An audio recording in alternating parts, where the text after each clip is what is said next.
Hello everyone. So let's start with non-conventional sources of energy. Previous lecture में हमने क्या पढ़ा था? Conventional sources of energy.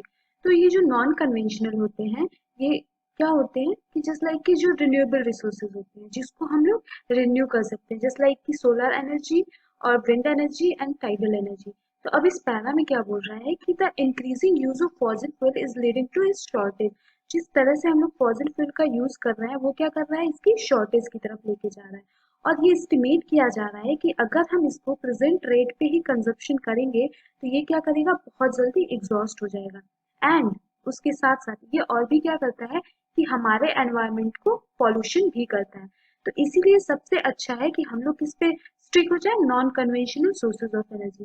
Because that वो जो होती है non conventional source of energy, ये क्या होती है, रिन्यूएबल होती है.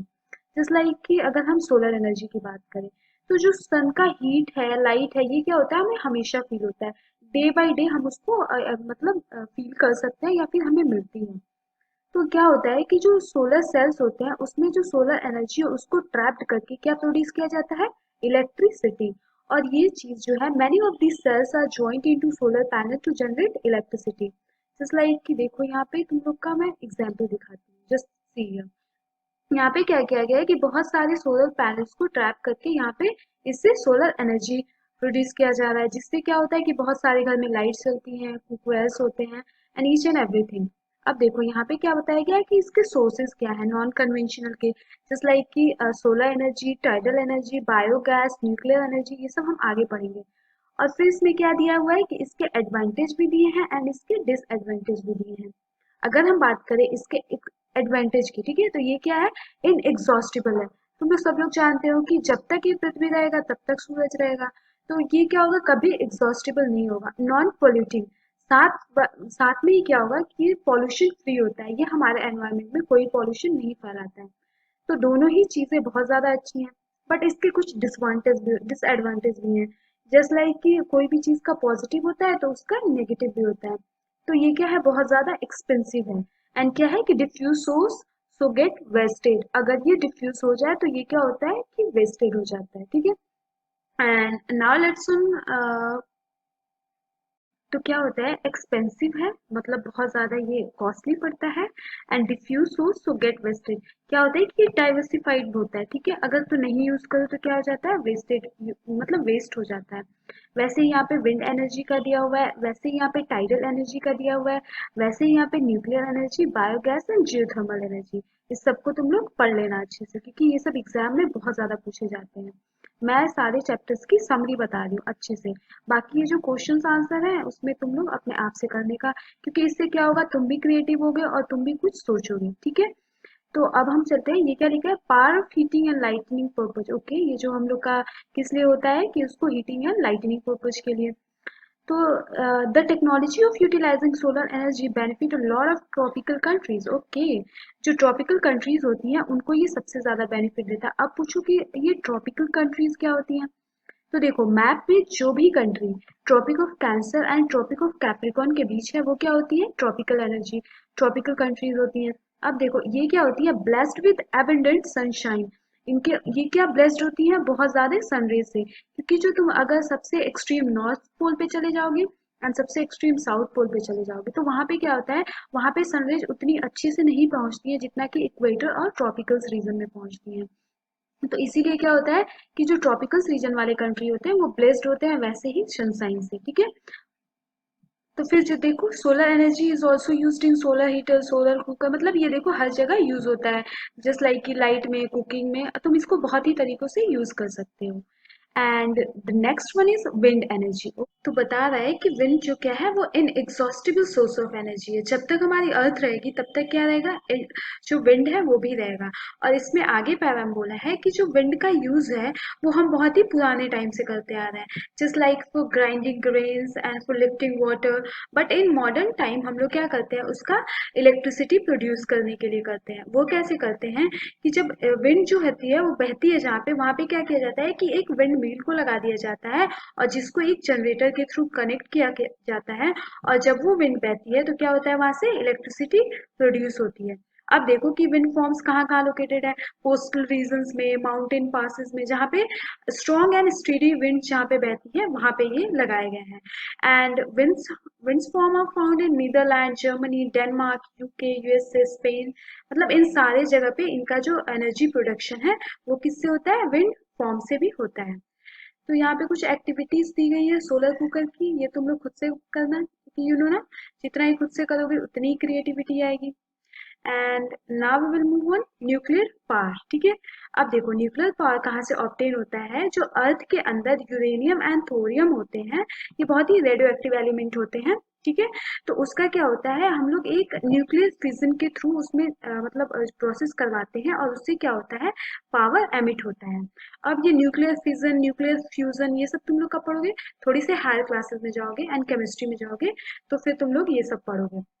तो बस तुम इतना ही जानो कि जो न्यूक्लियर पावर है वो किससे किससे जनरेट होता है, यूरेनियम एंड थोरियम से। ठीक है, और जो इसका ग्रेटेस्ट प्रोड्यूसर है वो कौन सा है, यूएसए है, यूरोप है, और इंडिया में भी इसका प्रोडक्शन होता है, जैसे लाइक कि राजस्थान, झारखंड, यहाँ पे लार्ज डिपॉजिट ऑफ यूरेनियम है जहाँ से हमें एनर्जी प्रोड्यूस मतलब मिल जाती है। ठीक है, and thorium is found in large quantity in the monocyte Sands of Kerala. Okay, thorium कहाँ पे पाया जाता है, केरला में।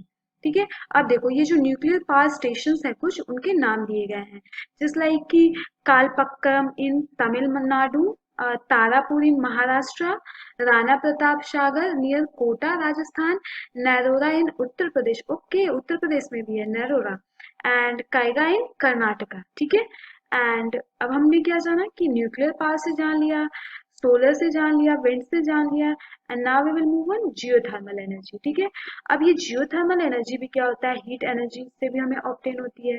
बट कैसे होती है कि जो देखो, जब जब तुम ये जो हमारा अर्थ है ना, इसके अंदर क्या है, बहुत ज्यादा डेप्थ है, इसके अंदर इनर होते हैं, कोर होते हैं, ठीक है, मैंटल होते हैं।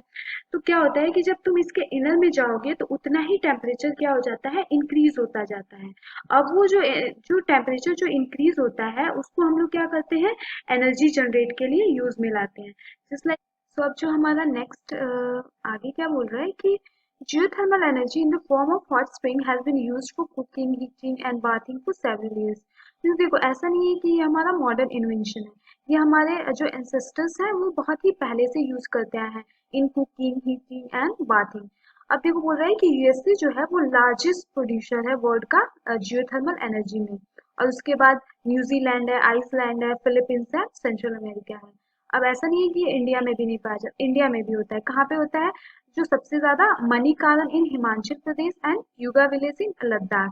जैसे ये देखो, ये जो फिगर दिया है यहाँ पे जियोथर्मल एनर्जी कैसे प्रोड्यूस हो रही है, ये वेल है, ये वाटर है, फिर ये टरबाइन में ये ऐसे हो रहा है, फिर यहाँ से क्या हो रही है कि इलेक्ट्रिसिटी जनरेट हो रही है। So next one is tidal energy.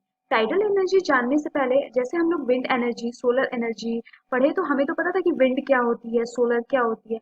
अब वैसे ही टाइडल हमें जानना जरूरी है कि ये टाइड्स होते क्या हैं।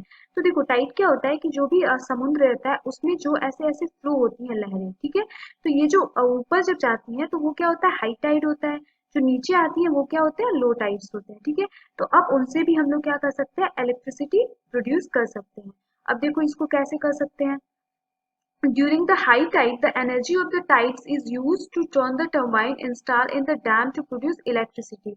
मीन्स जो हाई टाइड होता है उसमें क्या होता है कि जो टाइड की एनर्जी होती है उसको यूज किया जाता है, कहाँ यूज किया जाता है, टू टर्न द टर्बाइन, जो टर्बाइंस होते हैं उसको टर्न करने के लिए, और जो उसके डैम में इंस्टॉल्ड होता है, और उससे क्या होती है, इलेक्ट्रिसिटी प्रोड्यूस होती है। Just like the countries Russia, France and the Gulf of Kutch in India have huge tidal means. Okay, तो नेक्स्ट इज बायोगैस। बायोगैस क्या होता है कि जो भी ऑर्गेनिक वेस्ट होते हैं, कौन से ऑर्गेनिक वेस्ट, ठीक है, जस्ट लाइक कि dead plants, animal material, animal Dang and जो इवन जो कि किचन वेस्ट होते हैं, ठीक है, वो क्या होते हैं, कन्वर्ट हो जाते हैं गैसेस फूल में, और उन्हीं को क्या कहते हैं, बायोगैस होते हैं। तो जो बायोगैस होते हैं is a decomposer by bacteria in biogas digester to emit biogas which is essentially a mixture of methane and carbon dioxide. और ये जो मिक्सचर होते हैं वो किस चीज के होते हैं, मीथेन और कार्बन डाइऑक्साइड के। ठीक है, तो इसमें लिखा है कि biogas is an excellent fuel for cooking and lighting the produces huge amount of organic manure each year. Okay, ठीक है, मीन्स जो बायोगैस है वो क्या है, excellent fuel for cooking and lighting. And ये क्या करता है, huge amount of organic manure भी प्रोड्यूस करता है, ठीक है।